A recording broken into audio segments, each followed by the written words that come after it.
और अगर आपका धर्म से लेना देना है तो आप ऐसी पाखंडी लोगों के बीच में नहीं टिक सकते जिनका धर्म के लिए कोई कीमत ही नहीं है। तो राम मंदिर चोरी तो उसका एक, जैसे किसी को बहुत रोग हो जाए, कैंसर वगैरह ना, तो उसके लक्षण दिखने शुरू होते हैं ना, कभी तो दिखेंगे ही, भीतर भीतर रहता है। तो राम मंदिर का जो चंदा चोरी है, ये इनका जो भयंकर कैंसर है ना भीतर का, ये फूटा है एक जगह। तरह बहुत छोटे व्यक्ति हैं, वो तो प्यादे हैं ना। आप देखिए प्रवीण तोगड़िया, उसको बर्बाद करने के लिए इस मोदी का काम कहते हैं, इसने हिंदू संस्थाओं को बर्बाद किया। आनी शुरू हुई हैं, सरकार ने कहाँ जांच कराई? एफआईआर हुई है कोई? तो जांच किस बात की? तो एसआईटी टीम गठन कर दी गई है बिना एफआईआर के। ये बेतुकी बात नहीं है। एफआईआर की मांग तो आज एक हिंदूवादी नेता थे, उन्होंने बोला है कि एफआईआर होनी चाहिए चंपत राय के ऊपर। एसआईटी जो है वो एफआईआर के बेस पर ही तो इन्वेस्टिगेशन करेगी। स्पेशल जब एफआईआर ही नहीं हुई, फर्स्ट इन्फॉर्मेशन वो दी नहीं है किसी ने चोरी की, तो एसआईटी बनाई किस लिए? ये तो बेवकूफ़ बना रहे हैं ना, वैसे ही पता है हमें। तो वो तो ऑफिसों में चुरा रहे हैं, तुम भी चुरा रहे हो। इस समय तो सबसे बड़ा चोर पीएमओ है, किसी मंत्री की औकात है। और अभी भी ये जो चोरी हुई है, आप संघ से जुड़ा एक भी संत जो रामभद्राचार्य जैसे, उसकी तो अब तो ऑडियो आ गई। अभी मुक्तेश्वरानंद के लिए वो आशुतोष ब्रह्मचारी को लेके हत्या तक करने की वो बात कह रहे हैं। उन्होंने कहा हत्या करने की कोशिश, कराने की कोशिश करी थी इन लोगों ने। और इसके अलावा मुझे बोला था स्पीक्स डेली में कल आया, जिसमें उसने आशुतोष ने अपने फेसबुक उस पर वीडियो डाली, ऑडियो डाली है, जिसमें खुद कह रहे हैं रामभद्राचार्य। मैं कह रहा हूँ ना भी कह रहे हैं, उन्होंने तो खुद कहा था ये तो शंकराचार्य नहीं है। कितनी अभद्रता। और मोदी तो मेरा दोस्त है। और कंगना रनौत जो खुद कहती है मैं गौ मांस खाती हूँ, उसको गले उसे तो झांसी की रानी बता रहे हैं। एक है गोविंद देव गिरी, जिसको कोषाध्यक्ष बनाया। कौन है वो? संघ का पुराना कार्यकर्ता, महापाखंडी, जो मोदी जी को चम्मच से चरणामृत पिला रहा था ना राम जन्मभूमि के उद्घाटन के दिन, और जो कह रहा था कि वो तो शिवाजी हैं। जो आदमी दिन में 36 बार तो कपड़े बदलता है, 36 महंगे अयाशी की चीज़ें, कभी हेलमेट और कभी हैट और कभी शिकारी और कुछ, उसको शिवाजी बता रहा है, जिसने हजारों मंदिर तोड़वा दिए। राम जन्मभूमि का तो बहुत छोटा है, जरा काशी का जिस दिन निकलेगा उस दिन आप देखना कांड। प्राचीन मंदिर 300 मंदिर तोड़वा दिए। राम मंदिर में लगातार चंदा चोरी की खबरें आ रही है और अब ये मुद्दा अब राजनीतिक भी बनता जा रहा है। 2 करोड़ रुपए अभी तक वसूल कर चुकी है जो एसआईटी टीम है। और अब दैनिक भास्कर की एक रिपोर्ट आई है जिसमें ये कहा गया है कि 200 करोड़ रुपए तक की धांधली हो सकती है। सोचिए, एक राम मंदिर जिस पर राजनीति होती है, जिस पे वोट भी मांगे जाते हैं, अब वही अब कटघरे में लाके खड़ा कर दिया। तो ये आस्था है या फिर राजनीति? आज हमारे साथ मौजूद है बलराज जी। बलराज जी का मैं आपको थोड़ा सा बता दूं कि बलराज जी पहले आरएसएस से रहे थे, हालांकि अब उन्होंने आरएसएस छोड़ दिया। राम मंदिर आंदोलन में भी उनकी भागीदारी रही है। आज हम उनसे बात करेंगे और उनसे जानेंगे कि राम मंदिर में जो चोरी हुई है उस पर उनकी क्या राय है। बलराज जी, आप पहले आरएसएस में रहे थे, तो आपने क्यों छोड़ा था? संघ में मैं देशभक्ति के विचारों के कारण, कोई भी नौजवान होता है, जैसे अगर उसके भीतर से भावना हो तो कोई भी ऐसी संस्था है तो स्वाभाविक रूप से उसमें जुड़ जाता है। फिर त्याग की बातें, तपस्या की बातें। बस मैं 12वीं करी थी उस समय, फिर संघ में आया, फिर शाखाएं, फिर कॉलेज, फिर प्रचारक चला गया संघ में। तो ये समय वो था मेरा संघ में जाना और राम जन्मभूमि का आंदोलन आरंभ होना, वो एक ही समय 1984। तो उस समय राम जन्मभूमि आंदोलन आरंभ हुआ था।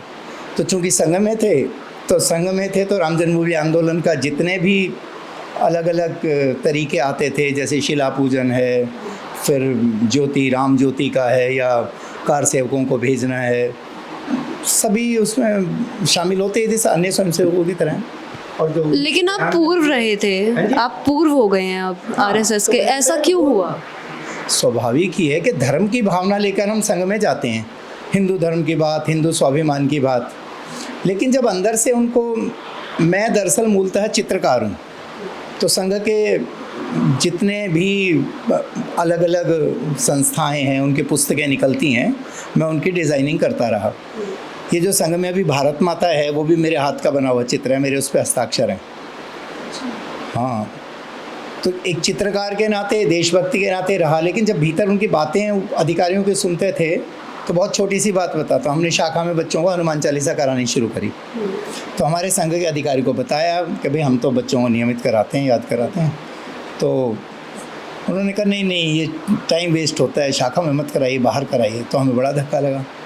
बाहर कराइए मतलब शाखा के समय से अतिरिक्त इसमें शाखा का समय नष्ट होता है। अच्छा। हाँ, मतलब वहाँ पूजा की कोई स्थिति नहीं, कोई। मैंने संघ के ऐसे कार्यक्रम देखे हैं। एक बार रामनवमी का कार्यक्रम था, भारत माता का चित्र लगाया, डॉक्टर हेडगेवार का गुरु जी का चित्र लगा दिया। मैंने कहा राम जी का चित्र होना चाहिए। नहीं नहीं, राम जी का चित्र यहाँ पे जरूरत नहीं है। ये आपके सामने हुआ था, किसने कहा था? कार्यक्रम आपके वही कार्यक्रम मेरे को बता दीजिए, संघ का जहाँ भगवान का चित्र लगता हो। कोई संघ का एक कार्यक्रम बता दो यहाँ भगवान की पूजा होती हो। तो वहाँ पे क्या सिखा? ट्रेनिंग होती है। नाम हिंदू का लेंगे ना, लेकिन नहीं करते, उनके लिए व्यर्थ हैं ये चीज़ें। अब बताइए संघ में कौन सा धर्म का कौन सा हिस्सा है? उनके जो वर्ग लगते हैं, शिविर लगते हैं सुबह 4 बजे से रात 10 बजे तक, धर्म का हिस्सा क्या है? कुछ भी नहीं, शून्य।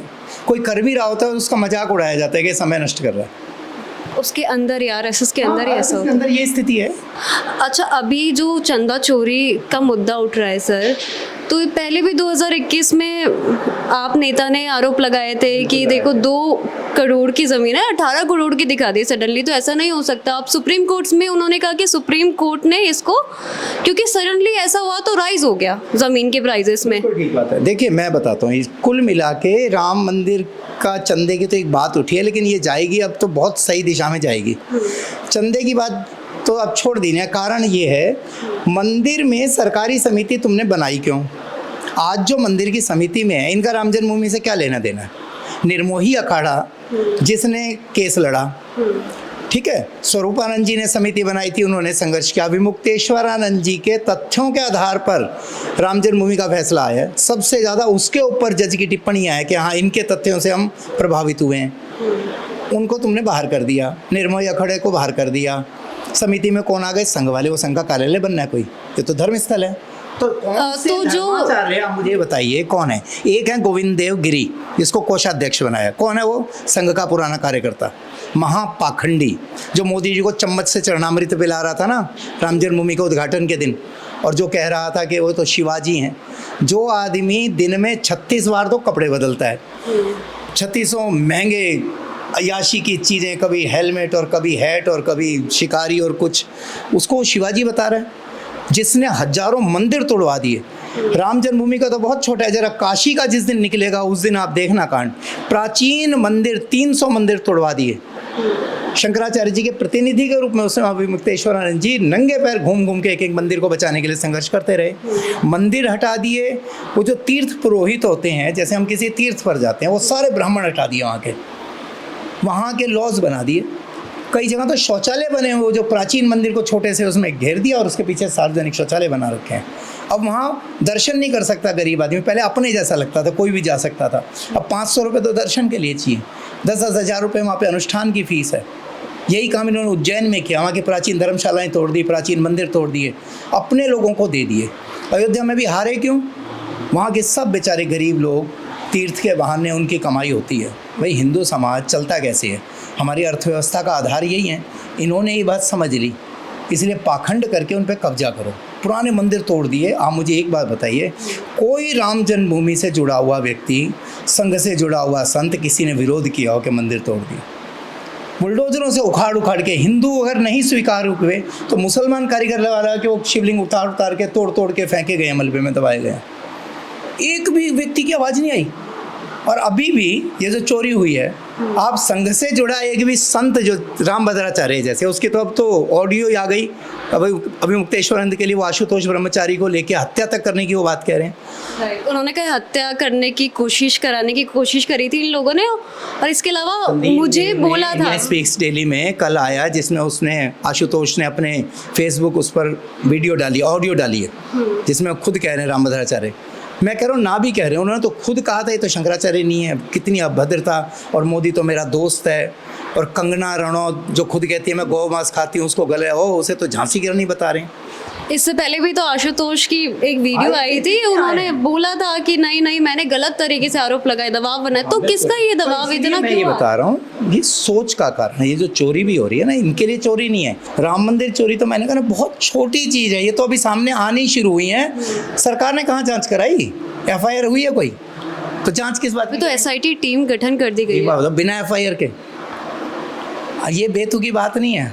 एफआईआर की मांग तो आज एक हिंदूवादी नेता थे, उन्होंने बोला है कि एफआईआर होनी चाहिए चंपत राय के ऊपर। बताओ, एसआईटी जो है वो एफआईआर के बेस पर ही तो इन्वेस्टिगेशन करेगी। स्पेशल जब एफआईआर ही नहीं हुई, फर्स्ट इंफॉर्मेशन वो दी नहीं किसी ने चोरी की, तो एसआईटी बनाई किस लिए? ये तो बेवकूफ़ बना रहे हैं ना, वैसे ही पता है हमें। आरोप लगाए जब तक एफआईआर नहीं होगी, उसके बाद कोर्ट बनाए एसआईटी, तब समझ में आएगा कि कार्रवाई हो रही है।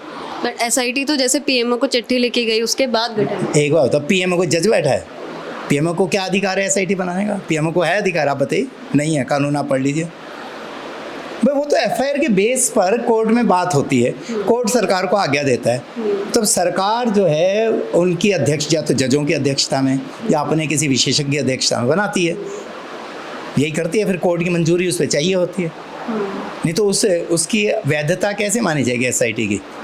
अगर कोर्ट के निर्देशन में एसआईटी नहीं गठित हुई, ठीक है, तो कोर्ट में जब केस जाएगा तो उस एसआईटी की वैधता कैसे मानोगे आप? ये एसआईटी तो इन्होंने सबूत छुपाने के लिए बनाई है। बट कोर्ट की भी तो अभी निगरानी हो रही है, अभी बात उठ रही है। तो फिर बिना केस के कोर्ट कैसे कर रहा है निगरानी? वो तो गैर कानूनी है। क्या किसी कोर्ट के जज ने कहा कि चोरी हुई है और इस पर एफआईआर करो? पहले तो एफआईआर कराएगा ना, बिना उसके केस कैसे करे? आप बताइए मेरे को, ये तो अव्यावहारिक है। देखो, मुक्तेश्वरानंद जी ने भी कहा है चंपत राय बहुत छोटे व्यक्ति हैं, वो तो प्यादे हैं ना। आप देखिए, प्रवीण तोगड़िया उसको बर्बाद करने के लिए इस मोदी का काम कहते हैं, इसने हिंदू संस्थाओं को बर्बाद किया। इसके आने के बाद ज़्यादा गड़बड़ है ना। उसके बाद से तो जितने हिंदू नेता थे सब इन्होंने ख़त्म करा दिए, सारे गुजरात के सारे पूरे ख़त्म। वहाँ का किसान संघ ख़त्म, वहाँ का संघ ख़त्म, वहाँ का विश्व हिंदू परिषद ख़त्म, वहाँ का बजरंग दल ख़त्म। प्रवीण तोगड़िया को तो जफर शेरेश वाला इंडिया टीवी में कह रहा था कि अब तो उसकी हालत ऐसी बना दी, अब उसको घुस नहीं सकते अहमदाबाद में, 500 जने उसको लेने नहीं पहुँच सकते, उसकी ऐसी हालत मोदी ने कर दी। और उसको बड़े गर्व से कह रहे हो बात। फिर विश्व हिंदू परिषद का चुनाव हुआ, उस समय चंपत राय जी इनके पक्ष में थे प्रवीण तोगड़िया के, तब पहली बार चुनाव का नाटक किया गया, तो मोदी का जो पसंदीदा आदमी है उसको बैठा दिया गया। तब से विश्व हिंदू परिषद तो इसके जेब की संस्था है इनकी। तो विश्व हिंदू परिषद और जैसे वीएचपी दल है, बजरंग दल है, तो इतने मंदिर टूटे, कोई बजरंग दल रोक पाया।